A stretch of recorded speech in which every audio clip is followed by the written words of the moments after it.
नमस्कार दोस्तों। आपने इससे पहले वाला वीडियो देखा होगा जो कि था मॉनेटरी पॉलिसी कमेटी के ऊपर। अगर आपने नहीं देखा होगा तो डिस्क्रिप्शन में लिंक दिया हुआ है, आप जाके उसको पहले देखिए फिर इस वीडियो को देखिएगा। इस वीडियो में हम डिस्कस करने वाले इन्फ्लेशन रेट को, हमने ये डिस्कस किया था कि मॉनेटरी पॉलिसी के अंतर्गत इन्फ्लेशन रेट को क्या किया जाता है, कांस्टेंट करने की कोशिश की जाती है। आज हम ये देखने वाले हैं कि ऐसे कौन कौन से फैक्टर होते हैं जिनके चलते इन्फ्लेशन रेट को कवर किया जाता है। मतलब आज हम बात करने वाले रेपो रेट और रिवर्स रेपो रेट को लेकर, ठीक है। इन्हीं के चलते इन्फ्लेशन रेट को क्या किया जाता है, कांस्टेंट रखने की कोशिश की जाती है। अब समझ लेते हैं कि रेपो रेट क्या होती है और रिवर्स रेपो रेट क्या होती है। देखिए, रेपो रेट अगर मैं सीधे तौर पर इसको परिभाषित करूं तो रेपो रेट वो रेट ऑफ इंटरेस्ट है, रेपो रेट वो रेट ऑफ इंटरेस्ट है जिसपे आरबीआई अन्य बैंकों को लोन देती है, ठीक है। जिस प्रकार आप बैंक से लोन लेने जाते उसी प्रकार बैंक आरबीआई से लोन लेने जाते, तो जिस ब्याज दर पे आरबीआई उनको लोन देती वही होती है रेपो रेट, ठीक है। दूसरी बात करें रिवर्स रेपो रेट की, आप बैंकों में पैसा जमा करते हैं तो आपको क्या मिलता है, आपको एक ब्याज, मतलब कि आपको क्या मिलता है, ब्याज मिलता है उसका, ठीक है। उसी प्रकार अगर बैंक के पास भी अत्यधिक पैसा हो तो वो भी आरबीआई के पास जमा कर देंगे, ठीक है। तो जब वो आरबीआई के पास जमा कर देंगे तो उस पैसे पर भी एक दर से उनको ब्याज मिलता है, वही होती है रिवर्स रेपो रेट, ठीक है। तो अगर पैसा लेने गए और जिस रेट ऑफ इंटरेस्ट से दिया गया वो हुआ रेपो रेट, और पैसा अगर वहां रखा गया है और जो उनको इंटरेस्ट मिल रहा है वो हुआ रिवर्स रेपो रेट, ठीक है। आई होप ये दोनों वर्ड समझ गए होंगे। अब हमको ये समझना है कि रेपो रेट और रिवर्स रेपो रेट के साथ में आरबीआई ऐसा क्या खेल खेलती है कि इन्फ्लेशन रेट कवर हो जाती है, लिक्विडिटी कवर हो जाती है। तो देखिए, इससे पहले आपको ये समझना होगा कि लिक्विडिटी और साथ ही साथ इन्फ्लेशन रेट के बीच में संबंध क्या है, दोनों के बीच में क्या रिलेशन है, ये समझ लेते हैं। देखो, इसके बीच में ना सकारात्मक संबंध देखने को मिलता है। मतलब अगर लिक्विडिटी बढ़ेगी, तरलता बढ़ेगी, तो इन्फ्लेशन रेट भी बढ़ेगा। अब यहाँ पे लिक्विडिटी को भी समझ लीजिए, काफी अच्छा होगा। लिक्विडिटी का मतलब सीधा इतना है कि मार्केट में सभी के पास एक पर्याप्त पैसा हो, यही है लिक्विडिटी का मतलब। अब इससे इन्फ्लेशन रेट कैसे बढ़ेगी, मतलब लिक्विडिटी ज्यादा रही तो इन्फ्लेशन रेट कैसे बढ़ेगी। वही उदाहरण, एक पेन है मान लीजिए, ठीक है, इसकी रेट 10 रुपए है। अब सभी के पास पैसा है, मार्केट में एक ही पेन हो मान लीजिए। अब सभी लेने आएंगे तो क्या करेंगे कि यह 10 की पेन है, सभी को लेना है। अब सभी के पास पैसा है चूंकि, तो क्या करेंगे, इसकी रेट बढ़ाएंगे। नहीं बोलेगा मैं 15 में लूंगा, अगला वाला बोलेगा मैं 20 में लूंगा, फिर अगला वाला बोलेगा नहीं मैं 30 में लूंगा। तो क्या हुआ, महंगाई बढ़ गई। और यही तो इन्फ्लेशन, मतलब कि लिक्विडिटी जैसे जैसे बढ़ेगी वैसे वैसे इन्फ्लेशन रेट बढ़ेगी। अब हम ये समझ गए दोनों के बीच संबंध। अब हमको ये समझना है कि रेपो रेट और लिक्विडिटी के बीच में क्या संबंध होता है। अगर ये समझ में आ गया तो ये भी समझ में आ जाएगा, ठीक है। देखो, लिक्विडिटी का मतलब तरलता, मार्केट में पैसा। अब रेपो रेट जब ज्यादा होगी, ज्यादा की बात कर रहा हूं मैं, रेपो रेट जब ज्यादा होगी, अब रेपो रेट ज्यादा होगी तो क्या होगा, मतलब बैंकों को रेट ऑफ इंटरेस्ट ज्यादा पे करना पड़ेगा। मतलब बैंकों को महंगे ऋण मिलेंगे आरबीआई से, ठीक है। जब बैंकों को महंगे ऋण मिलेंगे इसका मतलब है कि आम नागरिकों को भी महंगे ऋण मिलेंगे, ठीक है। और आपको ये पता है, मुझे ये पता है कि जब महंगे ऋण मिलते हैं तो कोई ऋण नहीं लेता, है ना। आपको कार खरीदना है, इन्वेस्टमेंट करना है कहीं भी, तो आप कब लोन लेते हैं, जब रेट ऑफ इंटरेस्ट सस्ता हो, जब बैंक रेट सस्ती हो, ठीक है। मतलब जब आपको सस्ते लोन मिलेंगे तभी लेंगे। मतलब रेपो रेट हाई है तब आप लोन नहीं लेंगे, और लोन नहीं लेंगे तो लिक्विडिटी कम होगी या ज्यादा होगी, कम होगी। लोन ले ही नहीं रहे ना, तो पैसा कहां से आएगा लोगों के पास, तो लिक्विडिटी होगी कम। जब लिक्विडिटी कम होगी तो इन्फ्लेशन रेट कैसी होगी दोस्तों, इन्फ्लेशन रेट भी कम होगी, ठीक है। मतलब कि जब इन्फ्लेशन रेट बढ़ते जाता है तो आरबीआई क्या करता है, आरबीआई रेपो रेट को बढ़ा देता है, और रेपो रेट के बढ़ने से सीधा प्रभाव लिक्विडिटी पर पड़ता है कि लिक्विडिटी क्या होती है, घट जाती है। और जब लिक्विडिटी घट जाती है तो इन्फ्लेशन रेट भी घट जाता है, ठीक है।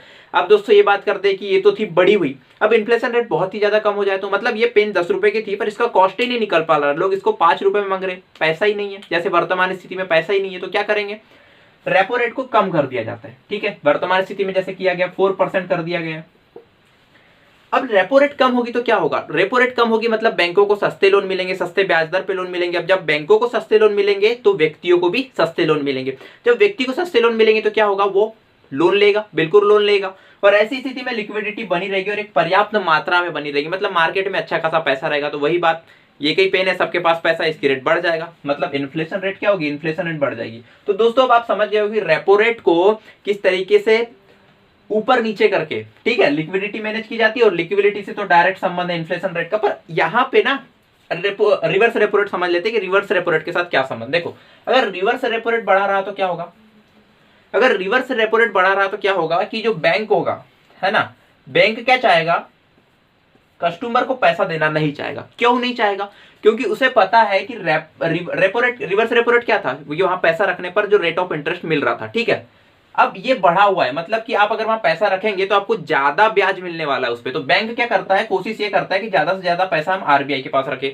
कस्टमर को ना दे। तो ऐसी स्थिति में क्या होता है कि बैंक आपको आसानी से नहीं मिलता। जैसे आपने कभी देखा होगा बैंक जाते होगे तो काफी प्रॉब्लम्स आती होगी, लोन नहीं मिलता होगा। उसका कारण ये होता है कि वहां पे बैंक आपको पैसा देना नहीं चाहता। क्यों? क्योंकि आपको यहाँ पे बैंक को आपसे जितना ज्यादा फायदा हो रहा है उससे ज्यादा पैसा उसको आरबीआई के पास रखने से हो रहा है। ठीक है, तो इस स्थिति में आपको अच्छे लोन आसानी से मिलते नहीं। तो ऐसी स्थिति में भी कहीं ना कहीं लिक्विडिटी क्या हो जाती है, कम हो जाती है। और जब लिक्विडिटी कम हो जाएगी तो इन्फ्लेशन रेट भी क्या हो जाएगा, कम हो जाएगा। ठीक है, अब बात करते हैं कि रेपो रेट, अगर रिवर्स रेपो रेट कम हो जाए तो क्या होगा। अगर रिवर्स रेपो रेट कम होगी तो सीधी सी बात है कि बैंकों को बहुत कम पैसा मिलेगा आरबीआई की तरफ से। जब बैंकों को बहुत कम पैसा मिलेगा तो आरबीआई क्या बैंक क्या सोचेंगे कि आरबीआई के पास पैसा रखने से तो अच्छा है कि हम कस्टमर को दें। ठीक है, उसको काफी सस्ते लोन प्रोवाइड करें। और साथ ही साथ क्या सोचेंगे, एकदम इजीली लोन मिल जाएगा आपको। और जब इजीली लोन मिल जाएगा ना तो आप क्या करेंगे, लोन लेंगे, लिक्विडिटी बढ़ जाएगी और इन्फ्लेशन रेट भी बढ़ जाएगा। तो अब आप समझ गए होंगे कि किस प्रकार से इन्फ्लेशन रेट को कवर करती है आरबीआई अपनी मॉनेटरी पॉलिसी के अंतर्गत। अब ऐसा नहीं कि इसके अंतर्गत केवल दो ही चीजें सम्मिलित होती है, इसके अंतर्गत और भी चीजें सम्मिलित होती है। जैसे लिक्विडिटी से कुछ संबंध इन्वेस्टमेंट का भी होता है और डिमांड का भी होता है। अब कैसे,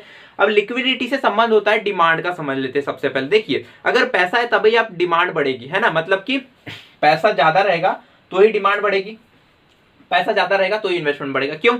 अगर पैसा है तभी तो आप पेन खरीदने जाओगे, आपके पास पैसा होगा तभी तो आप कोई वस्तु खरीदने जाओगे। अदरवाइज आप क्या करोगे, कॉम्प्रोमाइज कर लोगे, ठीक है अभी नहीं लेते, मतलब डिमांड क्या हो जाएगी, कम हो जाएगी, लिक्विडिटी कम है तो।